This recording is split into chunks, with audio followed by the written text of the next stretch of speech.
अस्सलामुअलैकुम नाजरीन, आप देख रहे हैं ड्रामा सीरियल दो किनारे, जिसकी आने वाली एपिसोड बहुत होने वाली इंटरेस्टिंग। आप देखेंगे कि दुआ का इंतकाल हो जाता है, जिसकी वजह से दुरेश शहवार ये चीज़ अपने सर पे ले लेती है। उसकी वजह से उसका दिमाग घूम जाता है, उसे कुछ समझ नहीं आती, वो कुछ नहीं बोलती, बस सोफे पर ऐसे ही बैठी रहती है और बस यही कहती रहती है कि मैंने नहीं मारा, मैंने नहीं मारा। ये सब कुछ देखकर उसकी माँ को बहुत गुस्सा आता है और कहती है कि दुरेशवार, तुम्हें अब क्या हो गया है? ये सब कुछ तो तुमने ही किया था। जब मैं तुम्हें समझाती थी तुम ऐसा ना करो तो तुम मेरी बात नहीं मानती थी। आज देखा जिस चीज़ का नतीजा निकल गया, आज तुम्हारी बेटी भी तुम्हारे हाथों से चलेगी।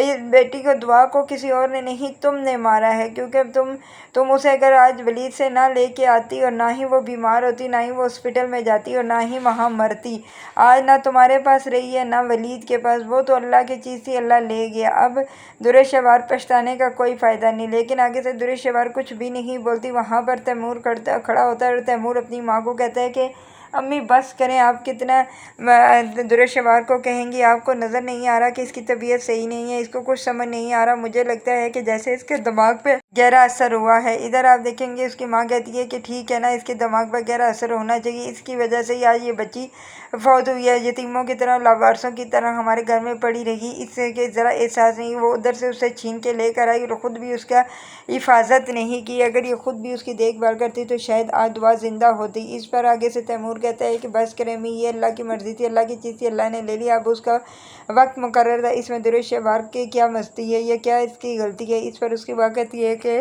गलती तो इसकी नहीं थी, इसकी वजह से कई घर तबाह हो चुके हैं, लेकिन इसको फिर भी एहसास नहीं है। तुम्हें नहीं एहसास आ रहा कि इसकी वजह से तुम्हारा घर भी ख़राब हो रहा है? लेकिन उस पर आगे से तैमूर कहता है कि बस करें अम्मी, मेरा घर अब बीच में लाने की क्या बात है? अब दुरेशवार की बात हो रही है तो दुरेशवार की ही बात करें। इधर आप देखेंगे कि वलीद भी बहुत रोता है अपनी बेटी के लिए और उसे टेरेस पे खड़ा रो रहा होता है और ऊपर से मावरा आ जाती है और मावरा उसे कहती है कि क्या हो गया वलीद, बस करें।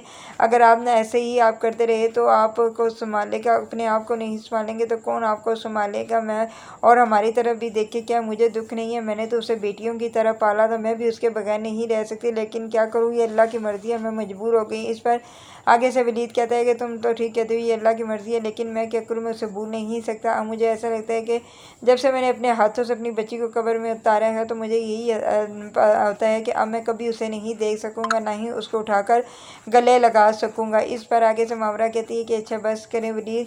अभी यही बातें कर रहे होते तो ऊपर से कायनात और आइमा भी आ जाती है और आइमा कहती है कि भाई हमने आपकी दुरेशवार से शादी ना करवाई होती तो ये नौबत ना होती और आपको इस तरह दुख ना होता, लेकिन हम क्या करूँ, मैं आपसे माफ़ी मांगती हूँ। इस पर उसका भाई कहता है कि तुम पागल तो नहीं होगी आइमा, और कायनात तुम्हारी वजह से ये नहीं हुआ, ये सब कुछ जो भी किया है ये दुरेशवार नहीं किया, मैं उसे कभी माफ़ नहीं करूँगा, क्यों ना कि उसकी वजह से मेरी बेटी इस दुनिया को छोड़कर चली गई है और मैं जानता हूँ उसके साथ भी बिल्कुल ही ऐसा होगा। इधर आप देखेंगे कि दुरेशवार की सांस है तो उसका जीना आराम किया हुआ और अपने बेटे को कह रही है शहीद को कि इसको जितनी जल्दी हो सके तलाक देकर इसे फारिग करो यहाँ से, मैं इसको देखना नहीं चाहती, क्योंकि शमी की तो माँ ने पुलिस को भी अपने साथ मिला लिया और नकानामा भी तैयार करवा रही है, जिसके पर दुरेशवार ये पूछ रही थी कि मैंने बहुत कुछ शरीर से लेना है, क्योंकि नकानामे में लिखा है, लेकिन उसे ये नहीं पता कि शहीद की माँ भी उसके मुकाबले किए, उसने वो ही नकानामा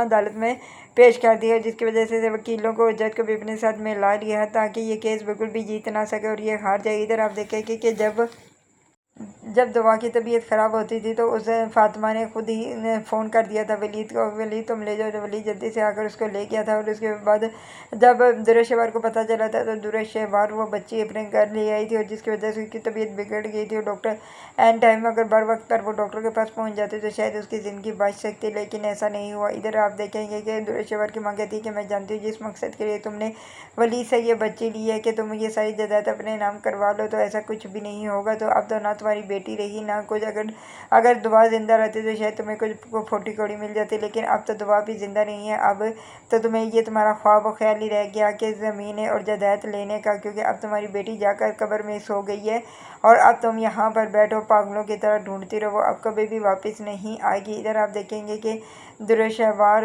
को दिमाग में जब आती है कि उसकी बेटी कहाँ है तो वो भागती है बाइक की तरफ और वो कहती है कि मेरी बेटी कहाँ है, दुआ मेरे पास लेकर आओ, मैंने दुआ को नहीं मारा, میں دعا سے بہت محبت کرتی ہوں، میں دعا کے بغیر نہیں رہ سکتی۔ تو وہاں پر تیمور کھڑا تھا، تیمور کہتا ہے کہ بس کرو دروشیور، تمہیں کیا ہو گیا ہے؟ ہوش میں آؤ، کیوں تم اپنا ہوش کھو بیٹھی ہو؟ تمہیں سمجھ نہیں ہے کہ تمہاری بیٹی اب اس دنیا میں نہیں ہے؟ جب وہ اس دنیا میں تھی تم سے دودھ وغیرہ مانگتی تھی، لیکن تم اس کی کوئی دیکھ بھال نہیں کرتی تھی، اب تمہیں کیوں یاد آ رہی ہے اب جب وہ ہمارے پاس نہیں ہے؟ اس پر آگے سے دروشیور کہتی کہ ایسا کچھ بھی نہیں ہوگا، وہ میری بیٹی ہے، وہ میرے پاس ہے، میں جانتی ہوں وہ زندہ، تم لوگ سب جھوٹ بول رہے ہو، تم یہی چاہتے ہو کہ یہ میں اپنی بیٹی ولید کو دے دوں، تو لیکن میں کبھی بھی اپنی بیٹی ولید کو نہیں دوں گی، کیونکہ میں ولید نے مجھ سے میری بیٹی چھینی تھی، اب میں اس کی بیٹی چھینوں گی، میں کبھی بھی اسے دیکھنے نہیں دوں گی۔ اگر آپ لوگوں کو ویڈیو اچھی لگی تو پلیز لائک شیئر اور سبسکرائب کریں اور بیل کو بھی دبا دیں۔